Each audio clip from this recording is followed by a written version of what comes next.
welcome to the Westin MCAT podcast with your host, Ahmed and Eric Olson. Welcome back, everyone, to another episode of the Westin MCAT podcast with Ahmed and Eric. Today, we're going to be looking at an interesting application of metabolism following sort of macronutrients down the digestive tract, and then what our bodies do with them and how it applies to the real world. But before we get into that, Eric, obviously, as always, life of a resident has something new every week, it seems like. What was on the docket for you this week? Tomorrow's my last day of inpatient medicine, so like working in the hospital. Okay. It's kind of the end of an era. Yeah. I mean, we do like consults in the hospital in dermatology, but it's not a very significant portion of our training. So it's kind of weird, you know. I've been trying to. It's like when you're in clinic, it's like you're seeing one patient after another, and it's very rapid turnaround. When you're in the hospital, right? You know, it's still very busy, but you can sometimes find like more time to spend with people.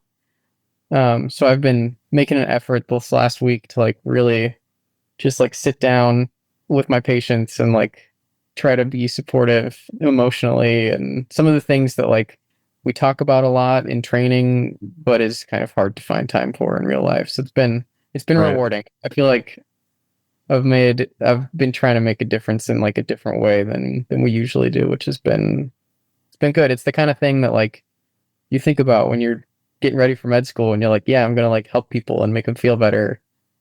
And so it's been good. What about you, Ahmed? How have things been? It seems like you're really busy these days. You teaching a lot? Yeah. Well, I was just going to say the smile on your face, I think, says it all when it comes to, you know, the reward you must feel. But yeah, getting into med school, I guess, provides a different kind of motivation to make money. So, yeah, for sure. I have been teaching a lot more. It's actually, it's pretty cool. We, at Westin landed a pretty major institutional partnership. So I've been fortunate enough to be tasked with, designing the science curriculum for it. And I'll be Awesome. the instructor for the first 2 months at least. And then we'll figure the rest out based on how med school schedule looks. But yeah, so that's keeping me busy. I've gotten back into tutoring a little bit more, sort of for a similar reason that you mentioned there with the patients in your last like couple of days in the hospital, in the sense that I'm not really going to be doing a lot of tutoring from August. Like most of my work here at Westin is going to be behind the scenes at that point. And so I'm really trying to relish, you know, working with students one-on-one, for, you know, what will likely be the last time in at least a year. And then I get my summer off and maybe I dabble in it again. But yeah, just been keeping busy and yeah, really just trying to make sure I can chip away at that debt as early as possible. But it's one of the beautiful things about tutoring is like it really is like at its core what you're trying to do in medicine, or what I guess people have different motivations, but at least like that, when I was teaching a lot kind of one-on-one, I was like, this is what I want, like being a clinician to be like, you know, like really working with people and helping them understand what's going on and how they can, you know, take better care of themselves and things like that. So it's 100% harbinger of things to come, you know? Yeah. And like even tonight, like I just had the last session of my live online course cohort. And just like all the thank yous and all the positivity at the end, like that's the stuff that I'm like, hey, you know what? Like I'm really gonna miss that. Yeah. But yeah, no, it's been good. Cool. Yeah. And in any case, as for our topic tonight, I think, you know, connecting metabolism to the real world, I think makes it not only more interesting, but it helps with from a retention standpoint as far as the MCAT is concerned. And so where we'll start is we'll just follow, you know, our food from our mouth into, you know, our esophagus and all the way down, and then see what sort of happens along the way. And so starting in the mouth, right, it's a great opportunity to differentiate between chemical and physical or mechanical digestion, right? Mechanical or physical digestion being, the chewing and the grinding of food and increasing the surface area of it. So different enzymes can more effectively break it down. And then, as I sort of touched on there, the enzymes chemically will digest different macromolecules. I think, at least in my experience, Eric, and feel free to comment on yours. As far as digestion goes, I do think it's worth knowing where the different enzymes are and what macromolecules they break down. Like, for example, what macromolecules are broken down in the mouth versus the stomach versus the small intestine. What was your experience as far as that goes? Yeah, I mean, absolutely. I think maybe it's because I like digestion. Like, there's certain things you like and other things you don't like, right? For sure. I've been thinking about that like this week, taking care of people with different kind of pathologies and problems with different organ systems. Like, kidneys, like, it's just not me. I just don't get kidneys. But digestion I get, and it maybe not that I get it per se, but it agrees with me. I like it better. And so but I agree. Like, I think you need to know what's happening at each of these sites, and that's kind of why we're going to take this like anatomical journey, so to speak, Yeah. through the digestive tract. But then I agree with you, like, but not only what's happening at each of those sites, but like what are the different enzymes that come into play that are like aiding in digestion? What does digestion look like? And then, I think we'll talk some more as well, kind of down the line about what's happening like post absorption and things like that. So you really want to be able to think about, Right. like, if I told you, if I gave you a donut, like, you should be thinking like, okay, what are the macronutrients that are in that donut, and then like how are each of those going to be affected, in the mouth, and then in the stomach, and then in the duodenum, and in the small intestine, and in the large intestine, like, what's breaking them down, what macronutrients are there that are being broken down, and then what's going to happen to them after the fact. So I totally agree with you, like, understanding those enzymes.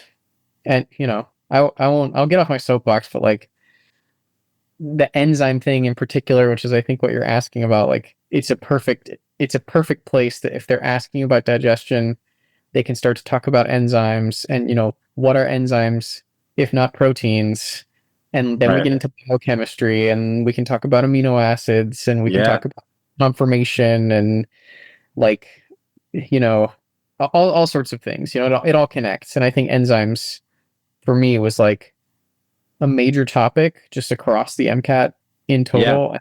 If you find a subject that you can connect to enzymes, so in this case we're talking about enzymes that break down food, I think that's like a good step off point that the MCAT is going to like take that and then move in a different direction. You have to be prepared for those sorts of things.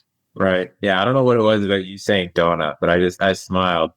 Uh, but in any case, you're I absolutely came right. home. I came home today, and there were some donuts at my house, so it's just on my mind. Oh man, one of the perks of having kids, right? You can just steal their I snacks. guess, yeah, something like um, but no, you're right about the enzymes, how they connect, and like what's interesting about a lot of the enzymes in the digestive system is the name tells you everything you need to know, right? So in the mouth, right, we've got salivary amylase, salivary lipase. Amylase breaks down amylose, which is a carbohydrate starch. Lipase breaks down lipids. So those are the two macromolecules broken down in the mouth and the enzymes that do it. And so there's no protein digestion in the mouth.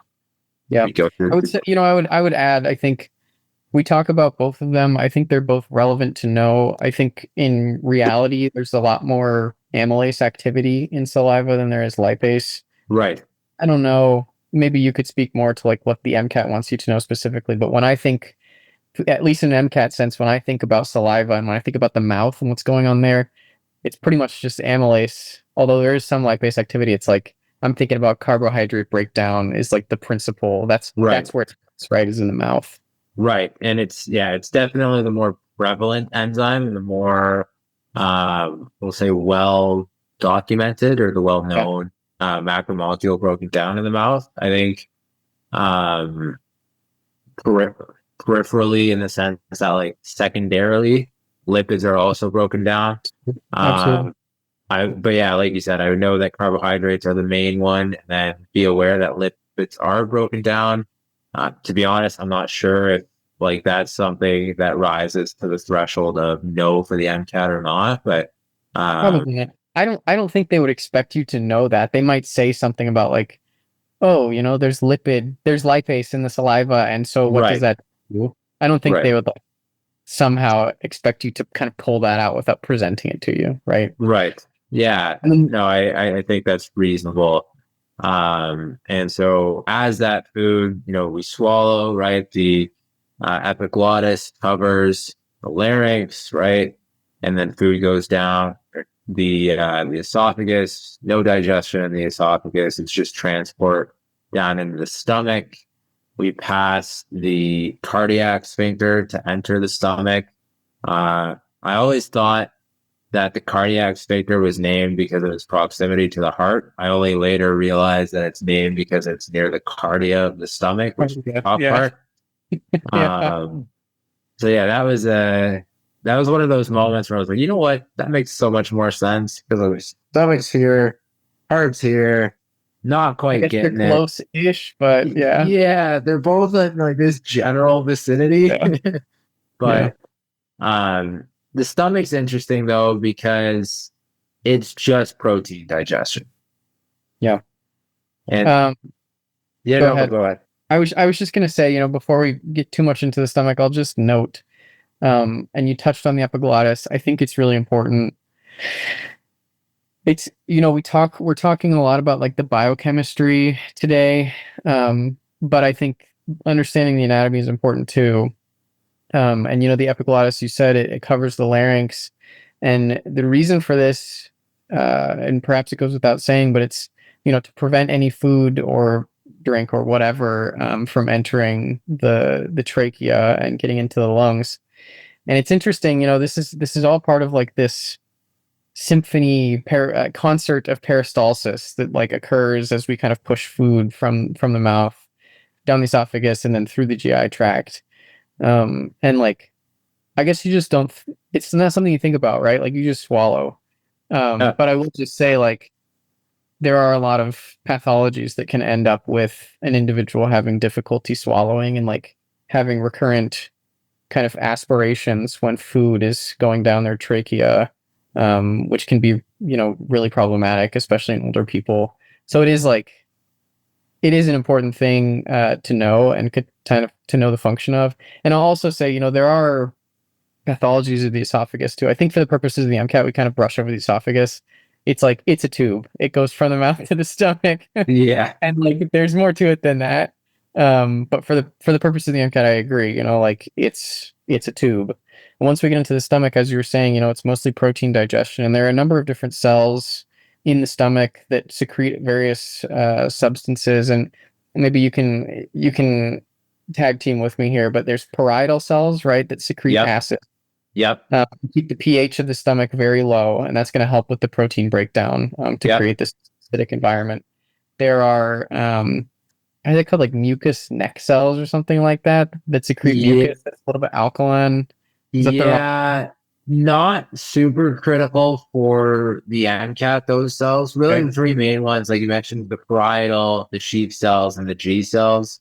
Chief cells and G. Basically, the G cells release gastrin, which stimulates the parietal cells to make more acid, and it also functions with just like the twisting, we'll say, of the stomach. And then the chief cells release pepsinogen, which is the precursor to pepsin, which gets activated by the acid release from the Yeah. parietal cells. So it all kind of works together, right? Like you Exactly. have each one of these is kind of stimulating another, and then you need the acid in order for the pepsinogen to work. And I'll Right. just note as well that pepsinogen is a zymogen, right? Meaning that it's an Correct. enzyme that needs to be activated in order for it to start working. And as you said, it's kind of the acidic environment of the stomach that allows it to work appropriately. And the stomach is another location. You touched on kind of mechanical versus chemical digestion. Like the mouth and the stomach, those are where you're seeing mechanical digestion because the stomach Right. has twisting, grinding. It has the rugae that kind of have these ridges that allow the stomach Right. to stick to the sides, and as it grinds, it will break food up as well. If that wasn't the case, then like if you ever had a bite that you didn't like really chew up well enough, then it could cause problems down the line, right? But after you get past the stomach, right at the far side of at the distal end of the stomach, I guess I should say, is the pyloric sphincter, and Right. that's like tight muscle ring that allows for kind of opening and closing to let food out of the stomach when you're appropriately ready for food to move kind of to the next step, past protein digestion and acid, which is what we see in the stomach, and into Right. the duodenum. Do you want me to talk about the duodenum a little bit? Yeah. And so, just understanding like why things happen, right? We're exiting the very acidic stomach. One of the functions of the pancreas, which attaches to the duodenum through the pancreatic duct, is to release bicarbonate to try to neutralize that acidity entering the duodenum. Because although the stomach is built to withstand that acidity, the small intestine is not, right? And neither is the esophagus for anybody who's experienced heartburn, right? And so having that basicity from the pancreas is important. But the duodenum is now where we're getting a lot of the absorption and the more like fine-tuned chemical digestion. So we're getting, pancreatic lipase, pancreatic amylase, trypsin, these different pancreatic enzymes come in and break down, bigger molecules, but then we have what we call the brush border enzymes on the lining of the duodenum. So basically any lumen, right, any opening in any tube in the body, right, generally is lined with epithelial tissue, right? And so those epithelial cells have microvilli that increase their surface area for absorption and also have these enzymes testable for the MCAT, like the disaccharidases, for example, the lactases, the sucrases, the maltases of the world are all on that brush border. And so it's important to be familiar with that. But I think the main thing to understand is the difference between those brush border enzymes versus the pancreatic enzymes and the role of, those microvilli in absorption there. Yeah. Yeah, the majority of that chemical digestion is happening with these pancreatic enzymes, right? Like you really Yeah. need pancreatic enzymes to get, you said the lipase, which is breaking down fats, the amylase, which is breaking down carbohydrates, and then there's trypsin and chymotrypsin, I believe, as well, which are both Yep. peptidases, right? Or what would you call it? Correct. Proteases, right? Yeah.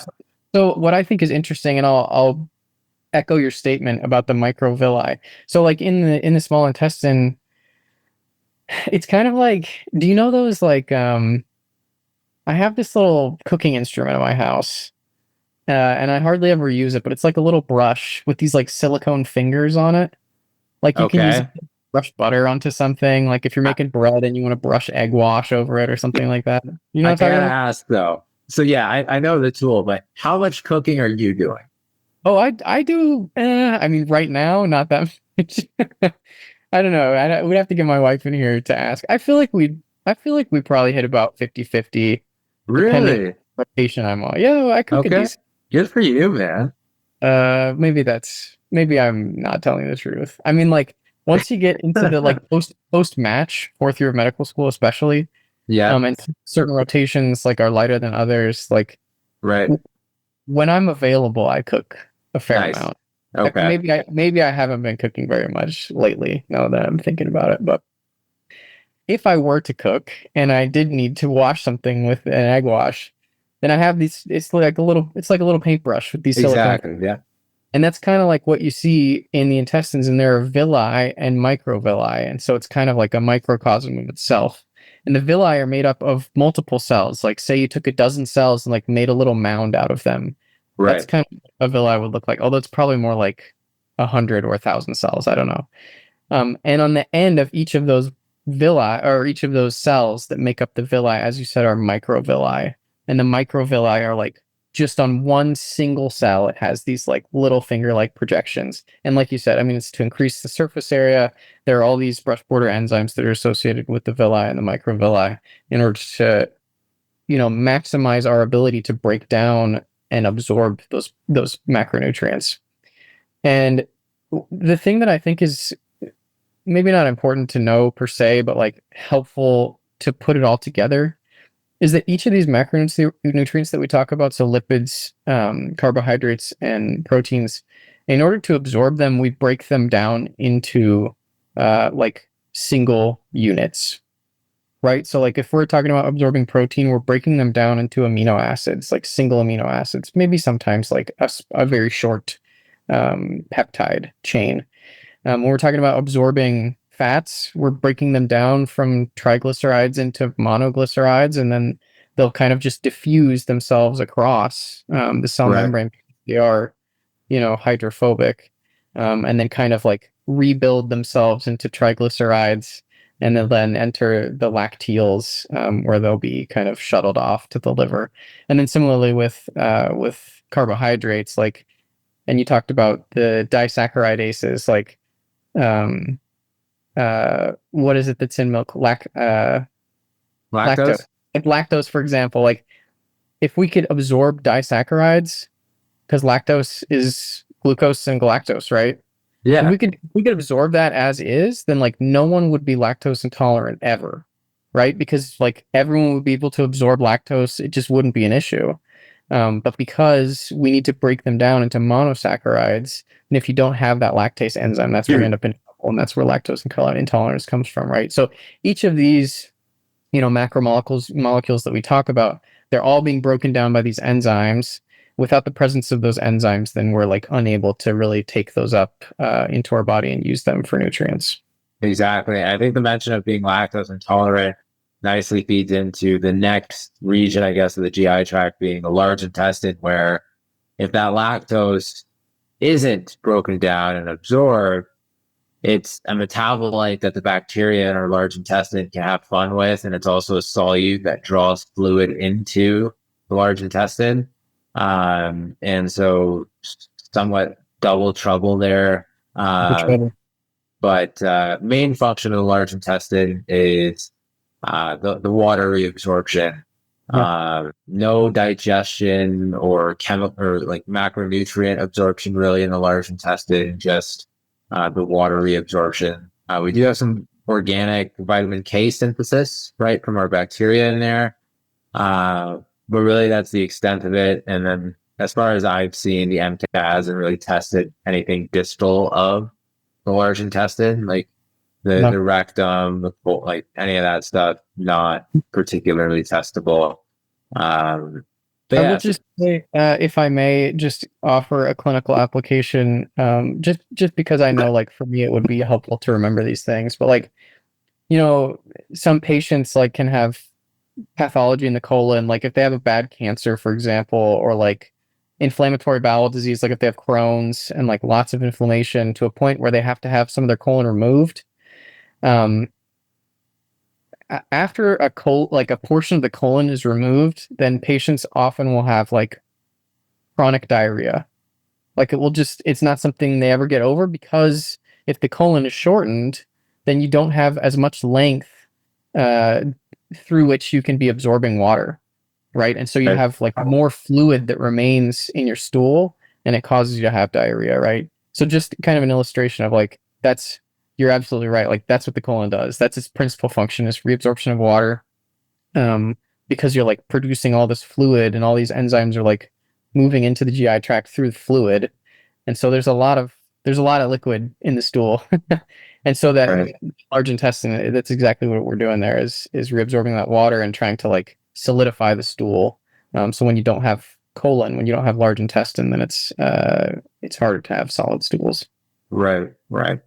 And like, I think that's one of the things that I always underappreciated when I was just learning things in my undergrad. It's like the connection to the real world, the connection to pathologies. Because I remember asking myself, like, okay, this stuff is great, but like, what do I do with this? Like, I remember like being in an embryology class. Like, okay, I understand like these different stages, but like, what do I do with this?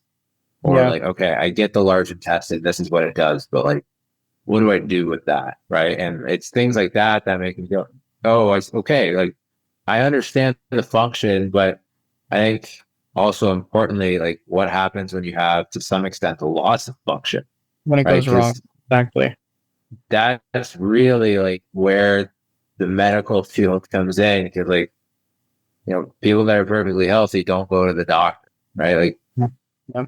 Yeah, I remember there was a class in my undergrad that I didn't take, but like you would take anatomy and physiology, yeah, and then you could take pathophysiology, which is like disease processes, right? And I right. didn't get to take it because I didn't have time. But I remember like talking to someone and being like, "This is too bad. I really wanted to take this class. Like, that seems cool." And they were like, "Yeah, you're gonna go to med school though. Like, that's just like 4 years of pathophysiology." And it's true. I mean, you learn normal physiology as well, but like you're exactly right. It's all about, you kind of have to understand the normal, and then you see what happens when things go wrong, and with Right. various Right. state things. No, 100%. And it's something I would encourage our viewers to think about is like not just what these things do, but what these structures do, but why those functions are important and what consequences there are when things go wrong. We mentioned the large intestine there being an example. But the one other thing I want to get into in our episode today, Eric, we can say like a holistic metabolism overview for another day, but I think there's really interesting connections with respect to like calories, right? And like what Mm. happens when we eat these macromolecules and what they do. And I think there's a lot of connection between what I'll call like gym science and like MCAT science. Okay. And what I mean by that is this, right? So say, and I can relate to this because I'm trying to slim down a little bit. So say you're trying to lose weight, right? You hear, or you could read this stuff online, like you want to eat a little bit less fat, you want to be in a caloric deficit, and then if you exercise over time, you'll lose weight, right? But I always found it cool to think about like how that actually connects to metabolism. And so, at the very core, it is very much a calories in, calories out, right? And we have sort of our basal metabolic rate, and then if we exercise, that means we burn more calories, and then that compared to how many calories we bring in determines if we lose weight or not. Mm. That is irrefutable. But as I've learned more and more, there's some, we'll say, asterisks that kind of get added. I think when we think about it in the context of metabolism, it actually makes a lot of sense. But like, start with, lipids, for example. Lipids are the primary stores of energy in the body, right? Because number one, they have a higher calorie density. I think it's 9 calories per gram of fat, and Yeah. then 4 for carbs and proteins. Yeah.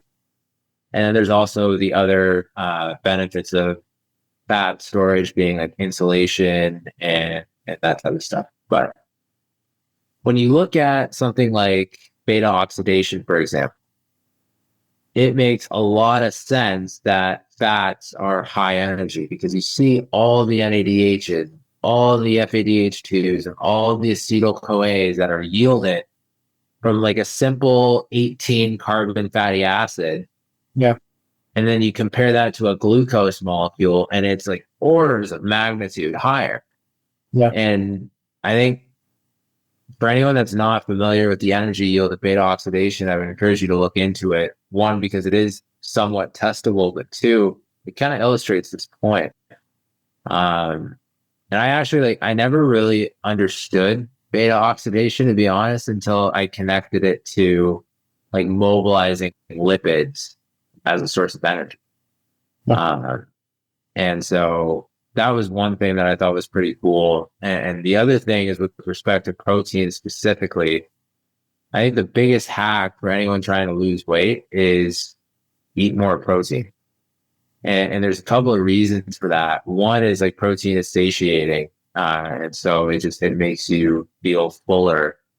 But what I didn't realize was there's something called the thermic effect of Mhm. protein digestion. And basically what that means is anytime you eat, you spend energy, you spend calories breaking down the calories you brought in. Sure. And literature sort of, it varies slightly, but consensus is for carbohydrates and fats, the thermic effect is approximately 5 to 10% of the total amount of calories you brought in. With protein, and I actually don't know why, I'm curious now, but it's 25 to 30%. And so, in other words, like when you're eating protein, you're shopping 30% off the calories. Yeah. And I think, like, just from a, like, as, aspiring doctors, I think we all care about, eating a properly balanced diet and being healthy and stuff like that. Um, that's the kind of, like, no one ever kind of taught me that. I just kind of learned that through a Google search, but like, it's kind of like, not to get too vague, but like, it's always kind of mind blowing to me, like, the quote unquote hidden gems, if that makes sense. Like the things that you never knew that just kind of pop up every now and then. But it's but So riddle me this, because I want to explore this with you. I don't know the answer, but I'm just thinking about I like the thermic effect thing that you're mentioning. yeah, Thinking like, and this is how I would approach an MCAT question, frankly. Like, okay, there's a thermic effect, and we're talking about metabolism, right? Like, why is it harder or like less energy efficient to metabolize proteins than fats or carbohydrates? And so then you need to think like, okay, what is metabolism of these different macromolecules, right? Like what does metabolism of glucose look like versus metabolism of proteins? Like if you're metabolizing a protein, you're breaking it down into amino acids like we talked about, and then it's being absorbed into the bloodstream and shuttled off to the liver. And like what do amino acids have to undergo to generate glycogen? Because ultimately, like when we eat something and like it goes, we take it up into the bloodstream through the breath border and all that, and then it goes to the liver where something happens to it. And when we're in a fed state, right, because we've just eaten, then there's insulin in our bloodstream. And again, like, and you mentioned, I think this is a topic for another day. Like, it's going to be a longer conversation, but when you're in a fed state, there's insulin there. Like you're undergoing glycolysis, you're undergoing glycogenesis, and you're like building these big building blocks of glucose molecules stuck together so that you have energy in the future, right? And so like, what's going to happen to your amino acids? Where's it going to go? And I think ultimately, like, and correct me if I'm wrong, but like, I think all of those structures, I think for fats, it's going to be like reconstituted into triglycerides and then go to adipocytes for storage. So it's pretty right, straightforward. For glucose, like it's already in a glucose molecule. So if you're either going to break it down through glycolysis or you're going to kind of stack it together, so to speak, in glycogenesis. But proteins, like, they're not going to be stored as amino acids, right? Like you have to do something with a peptide, with an amino acid, to either, like it will either be utilized as a protein source to like build new proteins, right, through translation, right, or will be somehow altered through chemical processes that require ATP to either, generate glucose or glycogen or whatever the case may be. And so I think right, it's maybe less usable like as a single amino acid versus a single glucose molecule or a single triglyceride might be more, easily packageable. And so it might require a little bit more processing, which is, again, right. like really not knowing about it. This is me just spitballing. I could be totally wrong. But this No, is like, 100%. approaching questions as I'm asked and like kind of thinking through the processes and the next steps and things like that. What do you think? Yeah, and I guess even like just speculating on my end as well, I wonder if the thermic effect of protein digestion is related to how late in a fasted state we start to rely on proteins for energy. Yeah. Something about the lower yield in terms of energy production from protein digestion. And granted, that mechanism is beyond the scope of the MCAT. There's obviously some glucogenic amino acids. There's some ketogenic amino acids. Um, but I would hypothesize that ketone bodies are lower energy yield than Mm. some other molecules. And so since a good chunk of the amino acids are ketogenic, that may be an explanation. But you know, We're gonna it look into this. is We're gonna what's have to that? look into this. We're gonna have to look into it and report back. Now I'm interested. I feel like Yeah, our listeners are gonna want to know. It's gonna for require some. sure. But I think it just speaks to, a lot, like I said earlier, just a lot of these like hidden tidbits Yeah, that aren't necessarily going to help you on the MCAT, but just like, just cool things to know, I would say. And I'll leave, I agree. And and you're thinking about it. Like the more you think about it and like find interesting things, the more it's gonna make sense to you. And right, although it's like you said, probably more complex than what the MCAT really wants. Like if you understand things to this level, and I'm not saying you have to understand everything to this level, right, but the more you like really generate interest and like really use your brain to be kind of considering these things, the easier it's gonna be when you get to the MCAT. You'll be like, oh, you could have asked me a way harder question and I would have been able to answer it, right? right. And I think it just speaks to the importance of asking why, asking how, and Yeah. I think that's really important. And I kind of want to wrap up with one brief story or story of someone else anyway. There's a retired NFL player. He was a pretty successful player in his day. His name was Russell Okung. He was an offensive lineman, so big guy. He was well over 300 pounds during his playing days. And then trying to remember, I think it was a couple of years ago though, a picture of him surfaced and he was like skinny. Mm. And so I think somebody asked them like, hey, like, how did you do it? And he said he fasted for 40 days. Okay. He Wow. was just drinking water and I would assume some vitamins and minerals and stuff like that for 40 days. And my reaction, like most people's, is like, there's no way. Like, how? But if we think about it, he is probably most equipped to fast for 40 days, given how much adipocyte volume he had, right? How much lipid storage he had, because those molecules, like we talked about, are so high energy. Yeah. His body was essentially self sustaining for a month and a half. And I think, just to be able to connect that to a beta oxidation and understand the energy yield and why, although he did lose some muscle mass, he didn't lose a ton because the body was reliant on these lipid reserves first. And, to your point, Eric, just making those connections, not just within the realm of the MCAT, but beyond, right? Because I think, at least for me personally, and I know this applies to a lot of other people as well, when I'm learning something, if I'm just learning it for a test, it's not super fun. But if there's some value in it for me beyond that test, now that's where things start to get interesting and things get to be a little bit more enjoyable. Yeah. Yeah. Absolutely. That's the key for any of these subjects is to make it interesting. The more interesting it is to you, the better you'll learn it.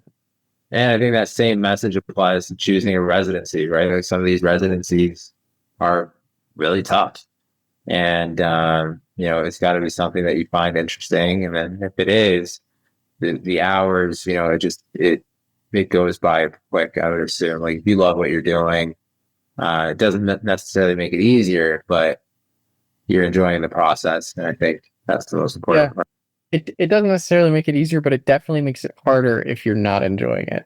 I'll say that. Yeah. Not that that's been my experience. I've enjoyed it all. It's been fun. It's been a fun year. But anyway, Great to hear, man. And yeah. wishing you all the best as you transition out of hospital medicine for the last time, barring a major change of events. But Yeah. at least you're equipped, right? That's right. Yeah, it's been a good learning experience. Awesome, man. Well, in any case, thank you to our listeners today for tuning in. And we wish you all happy studying, especially for those of you testing here in the very near future. And just a reminder, the AMCAS primary application opened on May 28th. And so if you haven't already submitted and you are applying this cycle, would strongly encourage you to get that in as soon as possible without compromising the quality of your application, just because the earlier you apply, especially to rolling schools, the more favorable your admission chances are. But with that being said, happy studying, happy secondary essay writing, and we'll see you guys next time on the next episode of the Westin MCAT podcast. Take care, guys.